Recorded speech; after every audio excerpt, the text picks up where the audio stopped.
Hello दोस्तों, welcome to sleepy classes. दोस्तों आज हम करने वाले हैं साइंस एंड टेक के 5 क्वेश्चन करेंगे और ये रिवीजन है बेसिकली। तो यहाँ पे जो भी हमने इंपॉर्टेंट टॉपिक कवर किए हैं, चाहे वो फ्यू मिनट हो, चाहे वो क्रैश कोर्स हो या फिर हमारा ऑफलाइन है ऑनलाइन है, जितने भी वहाँ पे जो भी हमने टॉपिक किए हैं जो हमें लगता है रेलिवेंट है, उसके बेस के ऊपर यहाँ पे 5 MCQ बनाए गए हैं।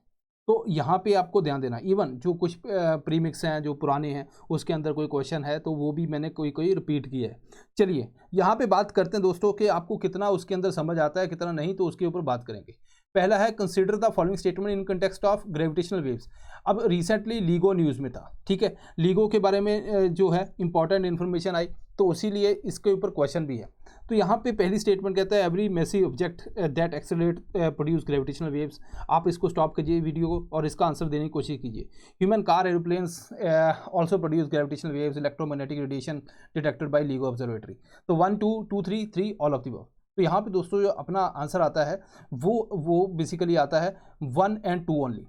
थर्ड स्टेटमेंट गलत है। तो लीगो का मैंने नाम तो लिया, तो लेकिन यहाँ पे इलेक्ट्रोमैग्नेटिक रेडिएशन के बारे में बताया गया। चलिए पहले समझते हैं ग्रेविटेशनल वेव्स क्या है। ग्रेविटेशनल वेव्स दोस्तों बेसिकली एक वाइब्रेशन है स्पेस के अंदर। कि मान लीजिए हम एक ऐसा एग्जांपल देते हैं कि सपोज करो हमारे कान नहीं होते तो हम कुछ सुनाई नहीं दे पाते, तो उसके बाद क्या है कि जो भी हम डिटेक्ट करते चीज़ें वो हम देख के करते हैं, लाइट की वजह से है ना, इधर उधर देखते और उससे डिटेक्ट करते। सडनली क्या होता है कि हमारे कान आ जाते, तो उस टाइम पे हम चीज़ें फील करते, वाइब्रेशन को भी फील करते, आवाज़ सुन सकते। सिमिलरली जो हम स्पेस के अंदर कुछ इन्फॉर्मेशन लेना चाहते हैं तो इलेक्ट्रोमैग्नेटिक रेडिएशन के ऊपर बेस्ड, चाहे वो विजिबल लाइट को हम डिटेक्ट कर रहे हैं, एक्सरे, रेडियो है, गामा है, माइक्रोवेव है, तो उनको हम डिटेक्ट करते हैं, उसके बेस के ऊपर हम इन्फॉर्मेशन निकालने की कोशिश करते हैं स्पेस के अंदर हुआ क्या होगा। तो ये तो हुआ देखने वाली बात।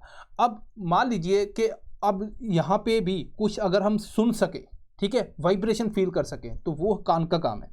तो यही कान का काम करती है लीगो। तो लीगो कहते हैं कि बाकी हम इलेक्ट्रोमैग्नेटिक रेडिएशन तो हम डिटेक्ट करते रहते हैं, लेकिन ग्रेविटेशनल वेव्स जो हैं वो भी जनरेट होती हैं जब स्पेस के अंदर कोई कुछ बड़ा कुछ होता हो या कोई चीज़ मैसिव बॉडी एक्सेलरेट करती है, उस टाइम पे ग्रेविटेशनल वेव्स आती हैं, तो उसको डिटेक्ट करना भी जरूरी है।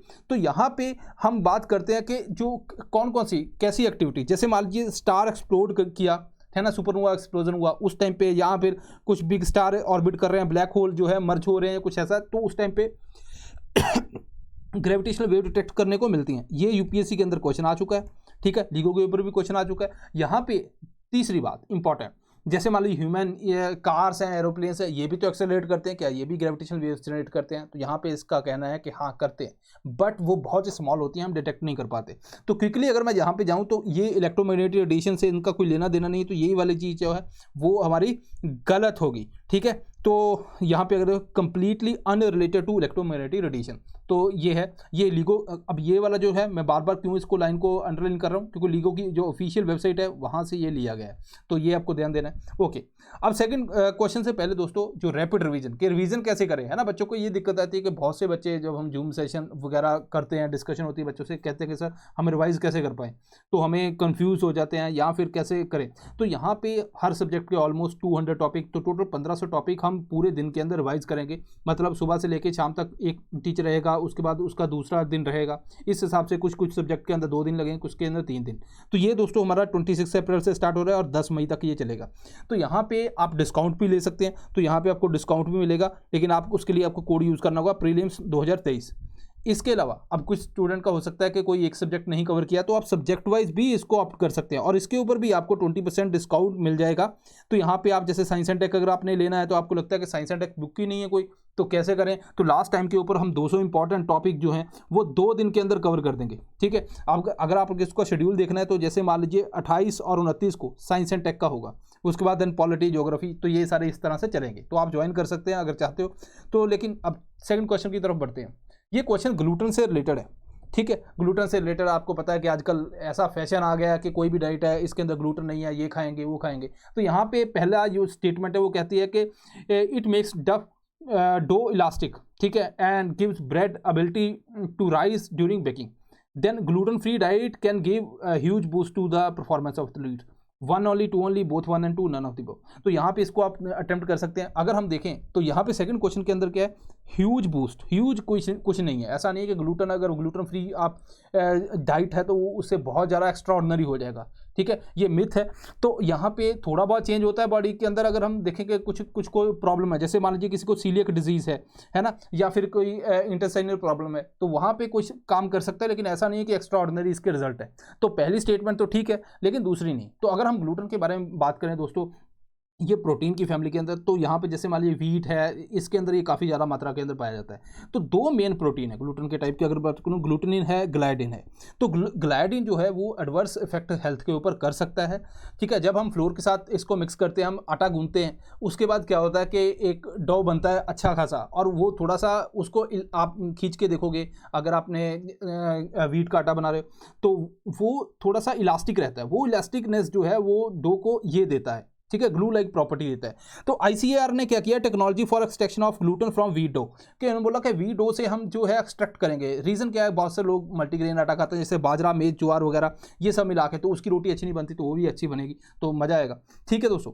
अब थर्ड क्वेश्चन देखिए, ये क्वेश्चन है सोमैटिक जीन, ये जीन लिखा हुआ है, जीन एडिटिंग थेरेपी। तो पहला स्टेटमेंट क्या बोलती है, पहली बोलती है it involve modifying the patient DNA to cure disease caused by genetic mutation. Second है edited gene is passed on to the future generation. Third है defective blood cell can treated by using this technology. 1 and 2, 2, 3, 1, 3 all of the above. तो यहाँ पे अगर हम answer देखें, तो अगर हमें थोड़ा सा आइडिया है ना, जैसे सोमैटिक सेल क्या होता है कि जर्म सेल क्या होता है। जर्म सेल, अगर हम एग स्पर्म की बात करते हैं, जर्म सेल है, तो अगर जर्म सेल के अंदर मैं कुछ चेंज करता हूँ, फ्यूचर जनरेशन के अंदर जाती है।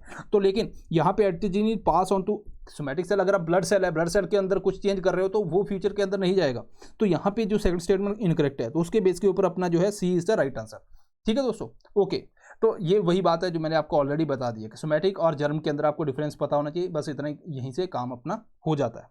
ओके, देन अगर नेक्स्ट क्वेश्चन की बात करूं, ये है दोस्तों बायोमेट्रिक आइडेंटिफायर्स के ऊपर। यूपीएससी ने आपको पता है डिजिटल सिग्नेचर के ऊपर क्वेश्चन पूछे, वैसे ही क्वेश्चन यहाँ पे है थोड़ा सा, तो इसके ऊपर बात करते हैं। क्या बायोमेट्रिक के अंदर क्या आता है, हमें पता है कि इरिस, स्कैन वगैरह ये कुछ चीज़ें आ जाती हैं, क्या बाकी और भी कुछ आता है, DNA matching, walking gait, then typing pattern, digital signature. तो क्या आता है, 1 2 3, 2 3 4, 1 3 ऑल ऑफ द अबव। तो यहाँ पे आंसर है। तो ये एक मतलब ऐसा क्वेश्चन है, अगर आपको थोड़ा सा बेसिक आइडिया है इसके बारे में, हमने कवर भी किया था इसको, तो फिर वो आपका आंसर सही हो जाएगा। आई गेस ये क्वेश्चन ऑलरेडी हमने पहले भी 1 साल पहले कुछ यहाँ पे हमने किया भी है। तो यहाँ पे अगर हम बात करें दोस्तों, तो इसका आंसर क्या आता है, D, ठीक है, all of the above is the right answer. Okay, तो बायोमेट्रिक क्या है, बायोमेट्रिक को हम दो पार्ट के अंदर डिवाइड करते हैं, ठीक है। They are either physiological characteristics और बिहेवियर, दोनों है। फिजियोलॉजिकल के अंदर अगर हम बात करें, जैसे फेशियल रिकॉग्निशन, फेस के हिसाब से वो रिकॉग्नाइज कर देता है, फिंगरप्रिंट है, ये सभी को पता है। देन फिंगर ज्योमेट्री है, इरिस स्कैन है, देन वेन है, देन रेटिना है, देन वॉइस रिकॉग्निशन है, DNA है, डिजिटल सिग्नेचर। बिहेवियर के ऊपर अगर हम बात करें, वॉकिंग गेट है, टाइपिंग पैटर्न, ये सारी चीज़ें बिहेवियर के अंदर आ जाती हैं। तो ये आपको पता होना चाहिए, तो ये कंप्लीट है। तो यहाँ पे अगर UPSC प्री के अंदर क्वेश्चन आता है, तो हमारा सीधा ही ठीक हो जाएगा। ओके, देन फिफ्थ क्वेश्चन है, सिंपल क्वेश्चन है, cold and hot classical object often seen in news are, क्या है, एस्ट्रॉइड बेल्ट ऑब्जेक्ट है, क्यूपर बेल्ट ऑब्जेक्ट है, ऊट क्लाउड पार्ट है, पार्ट ऑफ मून्स ऑर्बिट, ठीक है दोस्तों। तो यहाँ पे अगर हम बात करें, तो जो मोस्ट राइट जो आंसर है इसका, वो है B, क्यूपर बेल्ट ऑब्जेक्ट, ठीक है। अगर मान लीजिए क्यूपर बेल्ट ऑब्जेक्ट नहीं है, ऊट के तरफ आप थोड़ा जा सकते हो, लेकिन इतना करेक्ट नहीं है वो, ये मैं आपको बताना चाहता हूँ। क्यूपर बेल्ट की बात करें, तो यहाँ पे इमेज देखते हैं, ये वाला जो है मार्स और जुपिटर के बीच में दोस्तों, ये है एस्ट्रॉइड बेल्ट। अगर मैं इधर चला जाऊं और बाहर की तरफ चला जाऊं नेपच्यून से इधर, तो यहाँ पे ये वाली जो बेल्ट आती है आउटर साइड के ऊपर, है ना, ये वाला जो पोर्शन है, ये वाला, ये है दोस्तों क्यूपर बेल्ट। क्यूपर बेल्ट का अगर मैं कंपेयर करूं, तो अगर अर्थ से देखें तो आपको लगेगा कि ठीक है, जो एस्ट्रॉइड पहले आती है, क्यूपर बहुत ही बाहर चली जाती है, ठीक है। यहाँ पे बहुत सी स्मॉल जो ड्वार्फ प्लेनेट है, वो देखने को हमें इस एरिया के अंदर रखते हैं। इससे भी बाहर चले जाएं तो वो आता है ऊट क्लाउड, जिसके अंदर कोल्ड बॉडीज रहती है। अब यहाँ पे क्यूपर की बेल्ट की अगर हम बात करें, तो ये बिगिन होता है जो नेपच्यून का ऑर्बिट है, ठीक है। ओके, देन एस्ट्रोनॉमिकल यूनिट अगर 30 की बात करूँ, उसके बाद ये बहुत ही आउटर की साइड चला जाता है, आउटर एज। तो मतलब वाइडर कौन सा है, Kuiper belt as compare to asteroid belt.